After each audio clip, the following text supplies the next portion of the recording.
Hello दोस्तों, welcome to the millionaire mindset show with prop Gyani Girish Alwani. एक बात समझना जरूरी है, बड़े रिजल्ट के लिए हमेशा बड़ा पैसा लगाना जरूरी नहीं है, लेकिन सोच और स्मार्ट डिसीजन और फोकस इन्वेस्टमेंट से आप ये कर सकते हैं। इस वीडियो में हम बात करेंगे ऐसे 5 पावरफुल आइडिया की जो छोटे इन्वेस्टमेंट के साथ आपके बिजनेस को नए हाइट्स पर लेके जाने की ताकत रखते हैं।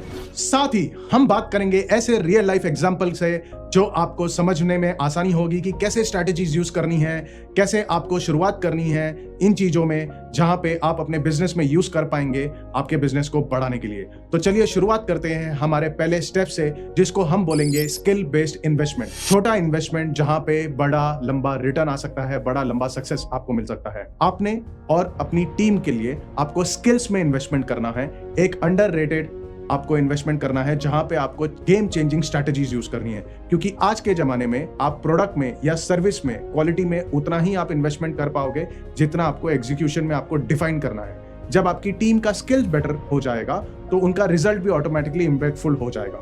जैसे कि आप मान लो स्टारबक्स है। क्या आपको पता है स्टारबक्स इतना बड़ा ग्लोबल कॉफी जाइंट है जिसकी कॉफी 300 रुपए से लेके 800 रुपए तक बिकती है, लेकिन वो भी अपने एम्प्लॉय की रेगुलर ट्रेनिंग में इन्वेस्टमेंट करते हैं, क्योंकि उनको पता है कि कॉफी की क्वालिटी या तो फिर इंटीरियर या तो फिर शॉप का लोकेशन या आउटलेट का लोकेशन में एक पर्टिकुलर इन्वेस्टमेंट ही कर पाओगे। कस्टमर एक्सपीरियंस आपने अगर बहुत अच्छा दे दिया, अपने एम्प्लॉयज को ढंग से ट्रेनिंग दे दी, जहां पे कस्टमर एक्सपीरियंस आपने अपग्रेड कर दिया, तो उसकी वजह से भी सेल्स इंक्रीज हो जाएगा।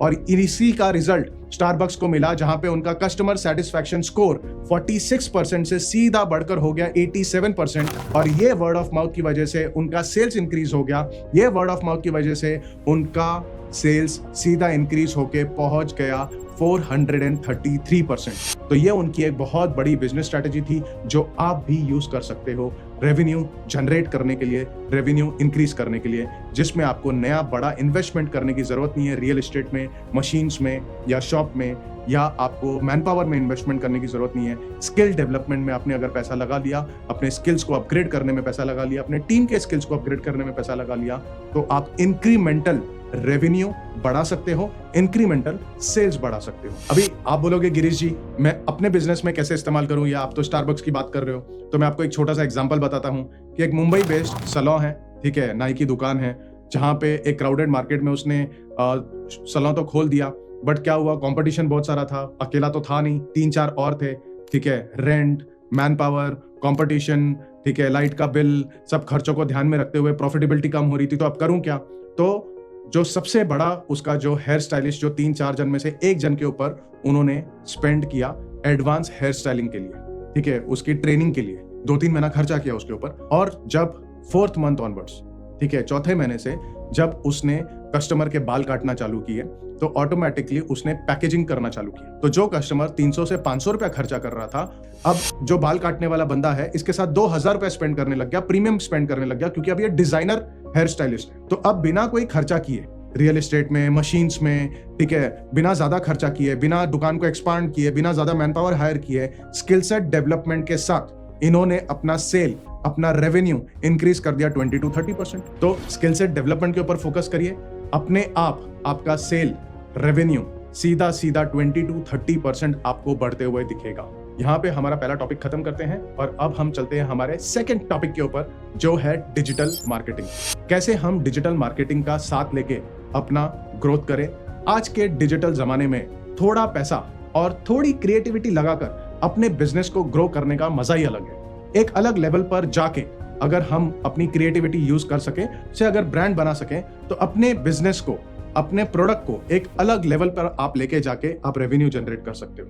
डिजिटल मार्केटिंग एक ऐसा पावरफुल टूल है जहां पे एक छोटे से छोटा शॉप ओनर भी एक बड़ा स्टार्टअप बना सकता है। आज मैं आपको छोटा सा एग्जांपल देके आपको बताऊंगा कि जोमैटो, जो आज बहुत बड़ा एक ऐप बन चुका है, बहुत बड़ी एक कंपनी बन चुकी है। जब इन्होंने आज से 5 साल, 8 साल, 10 साल पहले जब अपना बिजनेस चालू किया था, तो इन्होंने भी डिजिटल मार्केटिंग के भरोसे पे चालू किया था, और बहुत ही छोटा इनका स्टार्टिंग में बजट हुआ करता था। बट जब इन्होंने चालू किया तो अपना खुद का एक ऑडियंस क्रिएट किया, खुद का एक टारगेट ऑडियंस बनाया, खुद का एक यूजर बेस बनाया। 20,000, 50,000, लाख रुपए से इन्होंने जब बजट चालू किया तो अपने खुद के यूजर्स बनाते गए metro cities, non metro cities, और वो यूजर बेस क्रिएट करते करते बिना कोई रेस्टोरेंट खरीद के आज ये सबसे बड़े फूड ऐप बन गए। इनकी वैल्यूएशन कम से कम नहीं करके 50 रेस्टोरेंट, 100 रेस्टोरेंट, 500 रेस्टोरेंट को मिला लीजिए, 5 स्टार रेस्टोरेंट को मिला लीजिए, उनके सामने इनकी वैल्यूएशन 10 गुना ज्यादा हो चुकी है। तो जब तक आप एक नई स्ट्रैटेजी, नई सोच के थ्रू, कम पैसे में बट क्रिएटिविटी के साथ, लॉन्ग टर्म गोल को ध्यान में रखते हुए एक अलग सोच के नहीं चलेंगे, तब तक आप नेक्स्ट लेवल पे नहीं कर पाओगे। इसमें आपको किन बातों का ध्यान रखना है? एक, आपको ध्यान रखना है हाई क्वालिटी कंटेंट बनाना है, ठीक है, उसमें आपको कोई भी कॉम्प्रोमाइज नहीं करना है। और दूसरी चीज का आपको ध्यान रखना है, वो आपको रखना है छोटे बजट से चालू करिए और अपना टारगेट ऑडियंस क्रिएट करिए। तो हमारा तीसरा टॉपिक है, वो है कस्टमर एक्सपीरियंस। कस्टमर एक्सपीरियंस पे हमें बहुत ही ज्यादा ध्यान देना है। आज के कॉम्पिटिटिव बिजनेस वर्ल्ड में सिर्फ एक अच्छा क्वालिटी प्रोडक्ट या अच्छी प्राइसिंग से काम नहीं चलेगा।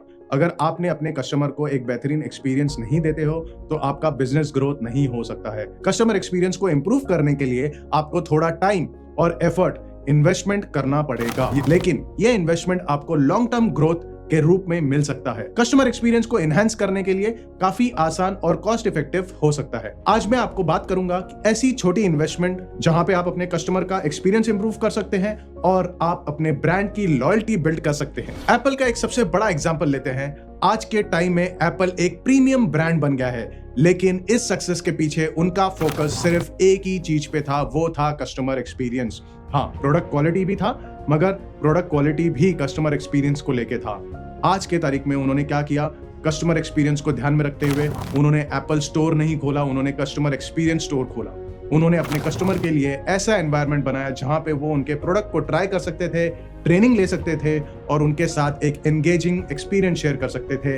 एक सिंपल एग्जांपल है एप्पल स्टोर का, जो हर एक लोकेशन में खुला हुआ है, जहां पे कस्टमर आके अपने प्रोडक्ट देख सकता है, कस्टमर अपना फोन, टैबलेट, लैपटॉप सब आके दिखा सकता है, सर्विस करवा सकता है, एक एक्सपीरियंस ले सकता है। और यही प्रीमियम एक्सपीरियंस कस्टमर को फील कराता है एक प्रीमियम स्टेटस सिंबल, और इसी की वजह से उनका बनता है एक लॉयल बेस, कस्टमर लॉयल्टी। इसी के लिए आपको ध्यान देना है कस्टमर एक्सपीरियंस के ऊपर।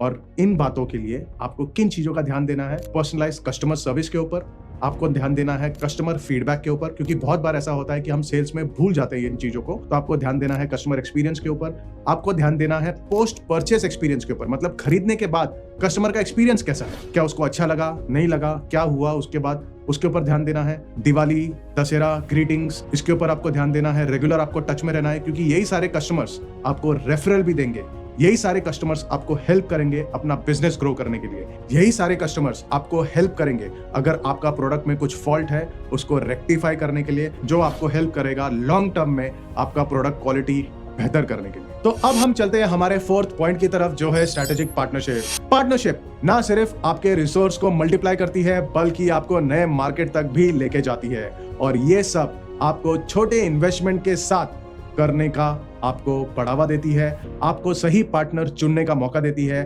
और आपको अपने पार्टनर के साथ अपॉर्चुनिटीज एक्सप्लोर करने का मौका देती है। पार्टनरशिप के जरिए आप अपने बिजनेस को एक नए डायरेक्शन में लेके जा सकते हैं। तो चलिए मैं आपको ये पार्टनरशिप किस तरीके से आप स्ट्रेटेजिकली अलाइन कर सकते हैं, कौन से पार्टनर के साथ आप ये कर सकते हैं, मैं आपको एक बहुत अच्छे केस स्टडी के साथ बता सकता हूं। बिग बास्केट और पेटीएम का बहुत अच्छा स्ट्रेटेजिक पार्टनरशिप हुआ था, जो आपको मैं एग्जांपल दे सकता हूं। बिग बास्केट एक ऑनलाइन ग्रोसरी प्लेटफॉर्म है और पेटीएम डिजिटल प्लेटफॉर्म है पेमेंट का, जो आप सब लोग यूज करते हो। तो बिग बास्केट ने क्या किया? बिग बास्केट ने पेटीएम को यूज किया पेमेंट गेटवे की तरह, और पेटीएम ने अपना पूरा डेटाबेस शेयर किया, बिग बास्केट ने पूरा डेटाबेस शेयर किया, और ये दोनों ने प्रमोशन किया अपने अपने क्लाइंट्स के लिए। अब हुआ क्या? बिग बास्केट के पास जितने भी क्लाइंट थे वो पेटीएम पे आ गए, पेटीएम के पास जितने भी क्लाइंट थे उन्होंने बिग बास्केट यूज करना चालू किया, दोनों ने अपने ऑफर शेयर किए, दोनों ने अपने कैशबैक शेयर किए, पेटीएम का बिजनेस ग्रो हो गया, बिग बास्केट का बिजनेस ग्रो हो गया, दोनों ने एक दूसरे को प्रमोट किया, दोनों की कन्वीनियंस हो गए। कस्टमर जो बिग बास्केट पे आ रहे थे उन्होंने पेमेंट गेटवे यूज किया, तो उनकी वजह से उनको फायदा हुआ, कैशबैक मिला, और पेटीएम ने बिग बास्केट पे जितने भी कस्टमर जा रहे थे उनको प्रमोशंस ऑफर दिए, और इनकी वजह से सारे कस्टमर खुश, बिग बास्केट खुश, पेटीएम खुश। ये अपॉर्चुनिटी की वजह से सबका विन विन सिचुएशन हुआ, सबका सेल इंक्रीज हुआ, सबका वैल्यूएशन इंक्रीज हुआ। तो इस स्ट्रेटेजिक पार्टनरशिप में आपको ध्यान रखना है इन चीजों का, जहां पे आपको कोलैबोरेशन करना है सही पार्टनर के साथ। जैसे अगर आप रियल एस्टेट में हो तो रियल एस्टेट इन्फ्लुएंसर के साथ पार्टनरशिप करो, रियल एस्टेट इन्फ्लुएंसर हो तो इंटीरियर इन्फ्लुएंसर के साथ पार्टनरशिप करो, क्रॉस प्रमोशन कर सकते हो। एक स्टोर पुणे में है तो बॉम्बे में किसी के साथ पार्टनरशिप करो, दिल्ली में किसी के साथ पार्टनरशिप करो, यूपी में किसी के साथ पार्टनरशिप करो, क्रॉस प्रमोशन कर सकते हो। और यही स्ट्रैटेजिक पार्टनरशिप करने से आप अपना बिजनेस बढ़ा सकते हो। अगर आपको अपने बिजनेस को एक्सपांड करना है तो आपको रिस्क लिए बिना स्मार्ट तरीके से आपको एक्सपांशन स्ट्रैटेजी यूज करनी है, कोलैबोरेशन यूज करना है। बिजनेस को बड़ा बनाने के लिए पैसा इन्वेस्टमेंट करना जरूरी नहीं है, बड़ा इन्वेस्टमेंट करना जरूरी नहीं है। कभी कभी कम पैसा लगा के बट सही कोलैबोरेशन के साथ आप अपने बिजनेस को बड़ा बना सकते हो। इसका मैं आपको और एक बहुत अच्छा एग्जांपल दे सकता हूं। 5th पॉइंट का वो है आपका प्रोडक्ट के ऊपर डिपेंड करता है, सर्विस के ऊपर डिपेंड करता है, आपका प्रोडक्ट किस तरीके से है। आपको पतंजलि पता होगा, पतंजलि ने क्या किया। पतंजलि ने कोई डिजिटल मार्केटिंग नहीं किया, पतंजलि ने कोई बड़े बड़े एड्स नहीं किए। पतंजलि ने अपना ब्रांड किस तरीके से बनाया। पतंजलि ने फोकस किया अपने डिस्ट्रीब्यूशन नेटवर्क के ऊपर। पतंजलि ने फोकस किया कि हर एक जनरल स्टोर के ऊपर उनका प्रोडक्ट अवेलेबल होना चाहिए। Tier 2, Tier 3 सिटीज, गांव गांव में उनका प्रोडक्ट अवेलेबल होना चाहिए। तो उन्होंने फोकस किया अपनी डिस्ट्रीब्यूशन स्ट्रैटेजी के ऊपर, उन्होंने फोकस किया अपने एक्सपांशन के ऊपर डायरेक्ट। उन्होंने ये फोकस नहीं किया कि मैं अपनी ब्रांड क्रिएट करूं, अपने प्रोडक्ट के ऊपर फोकस करूं, मैं अपने नेटवर्क के ऊपर फोकस करूं। उन्होंने बहुत क्लियर फोकस रखा कि मेरा प्रोडक्ट हर एक दुकान के ऊपर अवेलेबल होना चाहिए। उन्होंने फोकस रखा स्मॉल स्केल रिटेलर के पास भी मेरा प्रोडक्ट अवेलेबल होना चाहिए, हर एक छोटी दुकान के पास मेरा प्रोडक्ट अवेलेबल होना चाहिए। और यही स्ट्रैटेजी ने उन्हें हेल्प किया अपनी सेल फटाफट बढ़ाने के लिए। ये इसको बोलते हैं हम डिस्ट्रीब्यूशन नेटवर्क। तो आपका प्रोडक्ट के ऊपर डिपेंड करता है कि आपको कौन सी स्ट्रैटेजी यूज करनी है और कैसे आपको कोलैबोरेट करना है। तो भले आपका प्रोडक्ट कहां पे भी आप डेवलप कर रहे हो, भले आप सर्विसेज कहां पे भी आप दे रहे हो, बट आपका कोलैबोरेशन मल्टी स्टेट हो सकता है, मल्टी सिटीज हो सकता है, मल्टी कंट्रीज हो सकता है। आज का एपिसोड यहीं पे खत्म होता है, मगर कल यही सीरीज का बहुत इंपॉर्टेंट एपिसोड ला रहा हूं, तो आप कहीं जाना मत। तो आपको क्या करना है, कल 12 बजे मुझे यहीं पे आके मिलना है, सीखो ऐप पे, बिजनेस स्ट्रेटेजीज में, द मिलियनेयर माइंडसेट शो पे, विद प्रॉप ज्ञानी गिरीश छलवानी।